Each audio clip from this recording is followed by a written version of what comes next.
Post on the Rustic Trails Teardrop Campers groups on Facebook. Somebody wondering how to add solar power to the camper. So here's a quick little short video of the one I added. It's using a Harbor Freight kit, which includes 4 of these panels. Right now there's only one hooked up, so 4 is 100 watts total maximum power, so one would be 25. And they come with a fairly long connector lead, and then you have a combiner strip where the other 4 panels can be plugged in, and then that plugs into a new lead I ran inside the camper itself. If you look real close, you can see the factory installed leads that allow the battery to be brought inside to power the DC loads. And here's the new cable I ran for the PV panels, along with that lead going from a battery to the loads. Well, let's take a quick look inside and so you can see what we've done here. Most of the wiring is underneath the cabinet.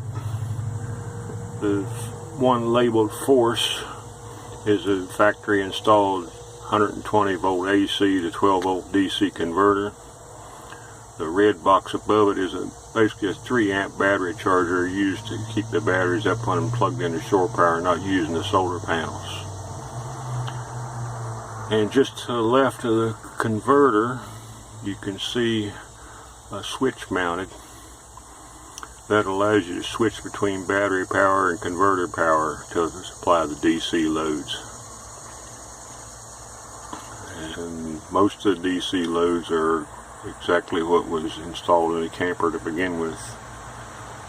LED lights, one outside, one over the bed, one over the counter, and the max air fan.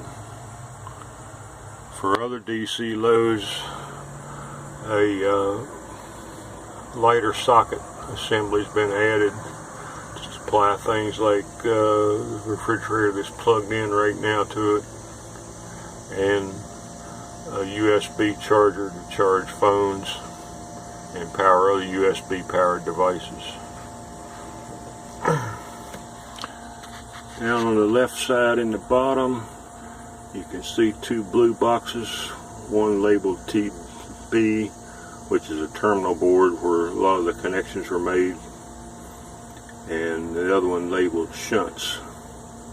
And the shunts are used for some meters you'll be seeing later to measure the current flow.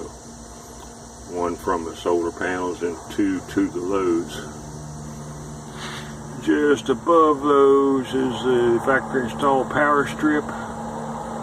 Things like the air conditioner, the converters plugged in, battery charger.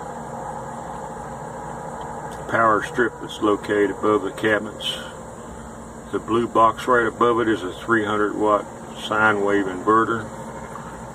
I use this guy mainly to charge the laptop and charge things like the camera batteries that don't have a USB charger associated with them.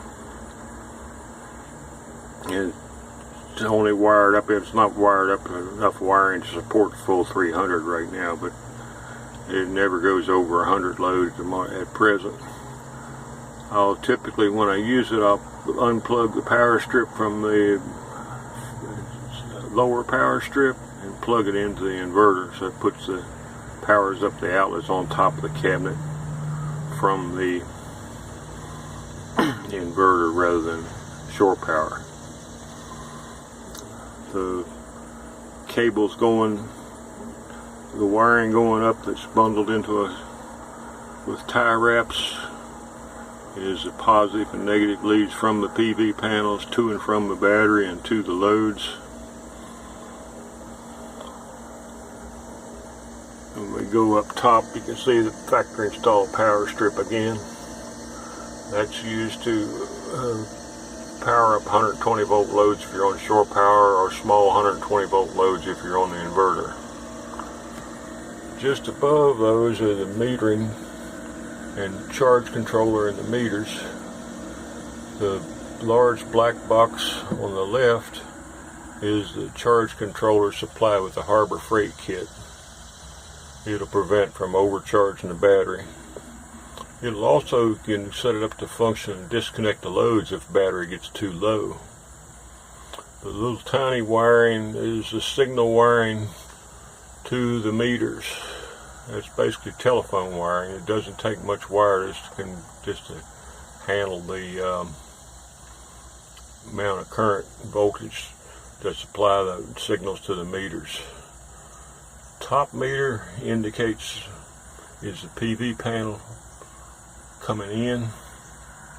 Right now it's reading a higher voltage than the batteries because the controller, if you watch, you can see the little arrow blinking, is limiting the voltage to the batteries to prevent overcharging. So at the present time we're reading about 16.1 on the PV panels and 15.1 on the batteries. And right now the batteries, there's no DC load being drawn from the batteries, so most of the readings except voltage are zero. Those meters are also calculate watts and record accumulated watt hours, so you can compare what you're pulling out, what you're using to what you're making. And the only other addition I've made, if you see the little green plug, it goes to a couple of computer speakers I usually leave up in the top cabinet. And these guys I can use to play the cell phone through them, play music on the cell phone. Kind of a miniature stereo system. If anybody has any questions, feel free to give me a message or comment on Facebook. Take care. Bye-bye.